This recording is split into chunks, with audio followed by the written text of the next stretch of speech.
डिटेक्टरशिप पर सबसे knowledgeable video है, तो कृपया चैनल को सब्सक्राइब करें। नमस्कार दोस्तों, बढ़ते हैं वीडियो में आगे। शुरुआत होती है एक यूट्यूब चैनल से जिसका नाम है ध्रुव राठी।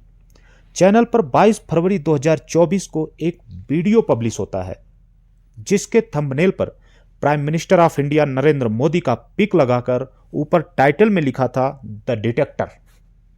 और वीडियो खोलने पर इस चैनल ओनर द्वारा बीजेपी यानी पीएम मोदी के लिए क्या कहा जा रहा है, आइए सुनते हैं। सरकार एक नया लॉ लेकर आई जिसमें सरकार ने कहा कि इस कमेटी से चीफ जस्टिस ऑफ इंडिया को हटाओ, हम अपना ही एक मिनिस्टर और रखेंगे इस कमेटी में। तो 3 मेंबर की कमेटी में अब 2 लोग सरकार के खुद ही हो गए जो इलेक्शन कमिश्नर को अपॉइंट करेंगे। अगर बीजेपी की नीयत साफ है तो फिर ऐसा कानून क्यों बनाया गया? क्यों सरकार यहाँ पर इलेक्शन कमिश्नर के अपॉइंटमेंट को भी कंट्रोल करना चाहती है? अगर किसी ऑपोजिशन पार्टी की सरकार बन भी जाती है तो भी उस सरकार को गिरा दिया जाता है। बीजेपी एमएलएस को एक रिजॉर्ट में लेकर जाती है और उन एमएलएस का मुंह बंद कर देती है पैसे ठूस कर। अच्छा, पैसे का लालच दिखाना और हॉर्स ट्रेडिंग करना तो सिर्फ एक तरीका है, इससे नहीं माना कोई एमएलए तो दूसरा तरीका है इन्वेस्टिगेटिव एजेंसीज ईडी का इस्तेमाल करना। जब भी किसी ऑपोजिशन पॉलिटिशियन पर करप्शन का आरोप लगता है और वो बीजेपी ज्वाइन कर लेता है, अचानक से वो साफ हो जाता है, सारे केसेस उसके खिलाफ ड्रॉप कर दिए जाते हैं। पैसे का लालच और ईडी के प्रेशर के बाद भी अगर कोई ऑपोजिशन पॉलिटिशियन बीजेपी को ज्वाइन नहीं करता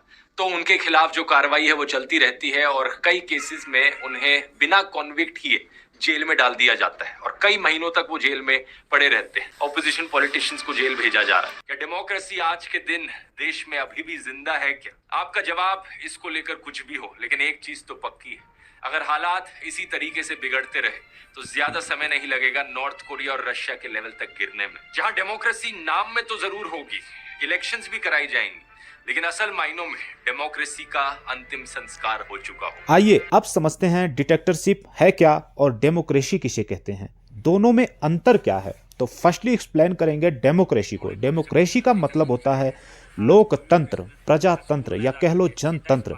यहाँ प्रजा को अपनी प्रतिनिधि चुनने का अधिकार होता है और अगर गवर्नमेंट सही काम नहीं कर रही हो तो खिलाफत भी कर सकती है, केस भी किया जा सकता है, गवर्नमेंट को कोर्ट के कटघरे में भी लाया जा सकता है, अपनी मांग पूरी करवाई जा सकती है, अनशन किए जा सकते हैं। गवर्नमेंट पर संवैधानिक लिमिटेशंस होती हैं, गवर्नमेंट को भी रूल्स फॉलो करने पड़ते हैं। विपक्ष हर मामले में सक्रिय रहता है और सहमति या असहमति जता सकता है। अब नंबर 2 पर हम एक्सप्लेन करेंगे डिक्टेटरशिप, जो कि डेमोक्रेसी का बिल्कुल उल्टा होता है। डिक्टेटरशिप यानी तानाशाही। ये गवर्नमेंट की वह फॉर्म है जिसमें सिर्फ एक व्यक्ति या एक छोटे से ट्रुप्स के हाथ में पॉलिटिकल, इकोनॉमिकल और कॉन्स्टिट्यूशनल सारी पावर्स होती हैं, जो सब कुछ खुद ही कंट्रोल कर रहा होता है। डिटेक्टर के हाथ में होता है, वह जिस प्रकार के चाहे रूल्स बना सकता है और उसे चला सकता है, लागू कर सकता है, चाहे वह गलत हो या सही हो, इसमें डिटेक्टर की मर्जी। डिटेक्टरशिप में जनता को अपना प्रतिनिधि चुनने का अधिकार नहीं होता है, यहाँ चुनाव नहीं होते हैं, दूर दूर तक लोकतंत्र नहीं होता है। डिटेक्टरशिप में सरकार के खिलाफ कोई बोल नहीं सकता, अगर कोई बोलता है तो उसे ठिकाने लगा दिया जाता है। कोई विपक्ष खुलकर विरोध नहीं कर सकता। डिटेक्टरशिप में सिर्फ और सिर्फ तानाशाह की ही चलती है। ये हर तरह की कॉन्स्टिट्यूशनल लिमिटेशंस से आज़ाद होता है। डेमोक्रेसी का बिल्कुल उल्टा होता है डिटेक्टरशिप। यहाँ जो भी गवर्नमेंट के खिलाफ जाने की कोशिश करता है या फिर डिटेक्टर के खिलाफ जाने की कोशिश करता है, उसे गायब करवा दिया जाता है या फिर मरवा दिया जाता है। दुनिया के सबसे बड़े तानाशाह उत्तर कोरिया के किम जोंग का नाम सुना ही होगा आपने। किम जोंग की तानाशाही के किस्से मशहूर हैं।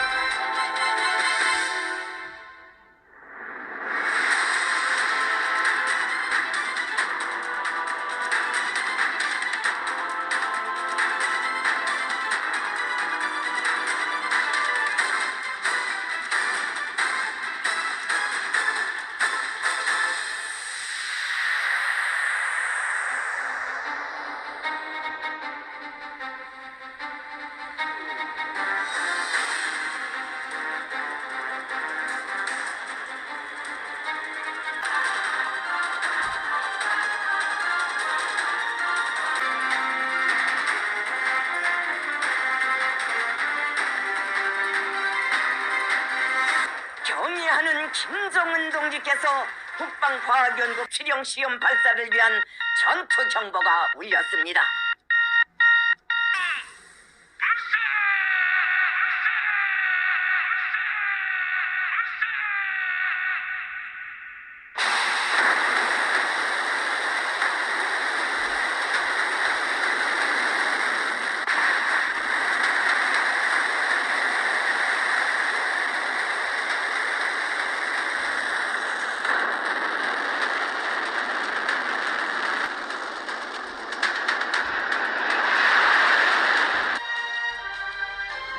अब बात करते हैं सेकंड नंबर पर तानाशाह पुतिन की, जो कि प्रेसिडेंट हैं रशिया के।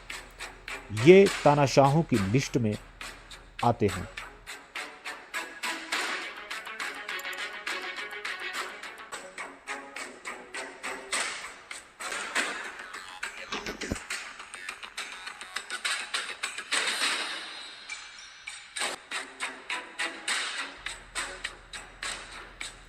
अब आती है भारत की बात। तो ये सब देखने के बाद आपको क्या लगता है? कंपेयर कीजिए इन देशों से इंडिया को। क्या इंडिया में भी तानाशाही शुरू हो गई है? इन शासकों की तरह क्या पीएम मोदी डिक्टेटर बन चुके हैं? क्या वैसा ही हो रहा है भारत में भी, जैसा इन देशों में अभी तक आपने देखा? फैसला आपके हाथ में है, जवाब आप दीजिए। कमेंट बॉक्स में कमेंट करके बताइए। और हाँ, आप कहीं भी हैं, वोट देने जरूर आइए, क्योंकि ज़रूरत है आपके वोट की। एक वोट से ही बनता है आपका देश।